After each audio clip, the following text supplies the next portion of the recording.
أعوذ بالله السميع العليم من الشيطان الرجيم. بسم الله الرحمن الرحيم. الحمد لله رب العالمين. نحمده ونستعينه ونستغفره ونعوذ بالله من شرور أنفسنا ومن سيئات أعمالنا. من يهد الله فهو المهتدي ومن يضلله فلا هادي له. أشهد أن لا إله إلا الله وحده لا شريك له وأشهد أن محمدا عبده ورسوله. اللهم صل على سيدنا محمد. اللهم صل على سيدنا محمد. اللهم صل على سيدنا وحبيبنا ونبينا ومولانا محمد صلى الله عليه وسلم وعلى آله وصحبه أجمعين. فقد قال الله تعالى في القرآن الكريم وهو أصدق القائلين. أعوذ بالله السميع العليم من الشيطان الرجيم. بسم الله الرحمن الرحيم. إنا أنزلناه في ليلة القدر وما أدراك ما ليلة القدر. ليلة القدر خير من ألف شهر. تنزل الملائكة والروح فيها بإذن ربهم من كل أمر سلام. سلام هي حتى مطلع الفجر. صدق الله العظيم. فيا أيها الهادرون ittaqullah haqqa tuqatih wa la tamutunna illa wa antum muslimun. Hadirin sidang Jumat rahimakumullah. Alhamdulillah wa syukur ala ni'amillah. Nikmat sebesar-besarnya kita terima pada hari ini, pada bulan-bulan ini, di bulan ini, di bulan Ramadan, di hari Jumat kita berpuasa, kita beribadah di tempat yang mulia, di waktu yang mulia, dan di saat-saat yang Allah muliakan. Berbeda Jumat di bulan Ramadan dan melaksanakan kita Jumat di bulan Ramadan. Berbeda juga ibadah di hari Jumat dengan ibadah selain hari Jumat. Sungguh sangat luar biasa kalau kita mentadabburi nikmat yang Allah berikan, kalau kita mau berpikir terhadap apa yang diberikan Allah saat ini, tentu kita akan bahagia. Pantas saja Rasulullah menyuruh kita untuk berdoa dimulai bulan Rajab, Sa'ban, supaya kita disampaikan di bulan mulia ini. Allahumma barik lana fi Rajab wa Sabana. Ya Allah, berkahilah, panjangkanlah usia kami ya Allah, supaya aku sampai wa balighna ramadhana wa hasil maqasidana. Sampaikanlah aku ke bulan Ramadan. Ternyata kalau kita berpikir di bulan Ramadan begitu sangat-sangat istimewa. Beruntung kita menjadi umat Nabi Muhammad SAW.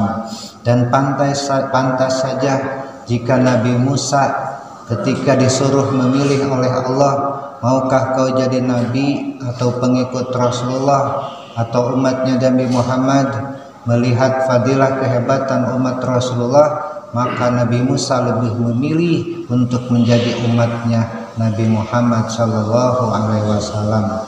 Banyak keistimewaan yang Allah berikan kepada umat Nabi Muhammad. Di antaranya, pertama, umat Nabi Muhammad Allah simpan di ujung. Di akhir zaman ini tiada lain supaya umat Nabi Muhammad tidak lama menunggu berjumpa dengan Allah. Bayangkan umat Nabi Nuh, bayangkan umat Nabi Ibrahim, sampai hari ini dia ada di alam kubur, belum bertemu dengan Allah. Nabi Muhammad umatnya baru dilahirkan. Dan yang hebatnya ketika pun di ujung disimpan, umat Nabi Muhammad ini paling duluan ketemu Allah, paling duluan dihisab amalnya oleh Allah Subhanahu wa Ta'ala. Umurnya pada pendek, ini artinya menandakan hikmahnya supaya kita tidak terlalu banyak dosa. badannya lemah, tubuhnya kecil, supaya tidak timbul keangkuhan pada diri kita. Kemudian, dan itulah sebagian tanda kehebatan umatnya Rasulullah. Di lain itu karena keistimewaan kekurangannya umat Nabi Muhammad sekaligus kelebihan dan keistimewaan umatnya Kangjeng Nabi Muhammad, maka dalam asbabun nuzul surat turunnya surat Al-Qadar ini, ketika umat Rasulullah bertanya kepada Rasulullah, ya Rasulullah, kami ini umatmu yang usianya pendek, yang ibadahnya sedikit, mana mungkin kami bisa membandingi orang-orang pengikut-pengikut Nabi terdahulu yang usianya ratusan tahun bahkan ribuan tahun. Tentu kami kalah kalau berbanding pahala. Tentu mereka lebih cepat masuk ke surga. Tentu mereka lebih bahagia di sisi Allah. Apa jawaban Rasulullah setelah menerima wahyu Allah turunkan surat Al-Qadar ini? Nabi mengatakan, mereka umat-umat kami yang beribadah, dia ibadah pada hari-hari Lailatul Qadar khairun min alfi syahrin. Kata Allah, orang yang beribadah sejelek apapun ibadahnya atau semaksimal apapun ibadahnya, maka ibadah itu lebih baik atau bisa membandingi ibadahmu selama 1000 bulan. Artinya 83 tahun 4 bulan. Satu hari saja kita dapat Lailatul Qadar, ibadahnya maksimal, maka seakan-akan kalau dia sholat khusyuk, maka sholat khusyuk itu lebih baik atau sebanding dengan kita sholat khusyuk selama 83 tahun. Luar biasa hebatnya di bulan Ramadan, punya banyak keistimewaan. Masuknya saja bulan Ramadan, barang siapa yang berbahagia menyambut bulan Ramadan, man farriha bidukhulir Ramadan hurimat jasaduhu ala nir, Allah akan haramkan jasadnya ke neraka. Menyambut bulan Ramadan saja, berbahagia menyambut bulan Ramadan, mempersiapkan bulan Ramadan lahir dan batin, dia bahagia menyambut bulan Ramadan, Allah sudah haramkan jasadnya. Ini belum puasa. Di bulan puasa maksud amalan yang mubah jadi sunnah, Allah pahala yang mubah jadi sunnah, yang sunnah jadi wajib, yang wajib dilipat gandakan. Di bulan Ramadan ini, permulaan bulan Ramadan, Allah lihat turun ke bumi melihat dengan rahmatnya. Barang siapa yang Allah lihat orang-orang yang berpuasa di awal Ramadan ini berpuasa, maka baginya diharamkan mendapat azab selama-lamanya. Di bulan Ramadan Allah perintahkan malaikat untuk memintakan maaf terhadap mereka-mereka yang berpuasa. Di bulan Ramadan pun Allah menyuruh surga berhias diri. Di bulan Ramadan, di akhir Ramadannya Allah bersihkan dosa-dosa mereka yang berpuasa 30 hari atau 1 bulan. Bahkan jika orang meninggal di bulan Ramadan, maka baginya surga di sisi Allah. Walau ataupun dia meninggal sebelum Ramadan akan datang, dia sebelumnya menunaikan puasa Ramadan, Allah baginya pahala adalah pahala surga. Luar biasa. Di bulan ini pun Syahrul Ramadan alladzi unzila fihil Quran, di bulan Ramadan ini tak tanggung-tanggung Allah berikan bonus, Al-Quran diturunkan di bulan mulia ini. Bayangkan dan bandingkan bagaimana kata Rasulullah Shallallahu Alaihi Wasallam, barang siapa yang membaca Al-Quran dari 1 hurufnya ia baca dalam sholat wajib, maka baginya dari 1 huruf 100 kebaikan. 1 huruf Allah bayar dengan 100 kebaikan. Semakin panjang kita baca Al-Quran dalam sholat kita, semakin banyak pahala kita di sisi Allah.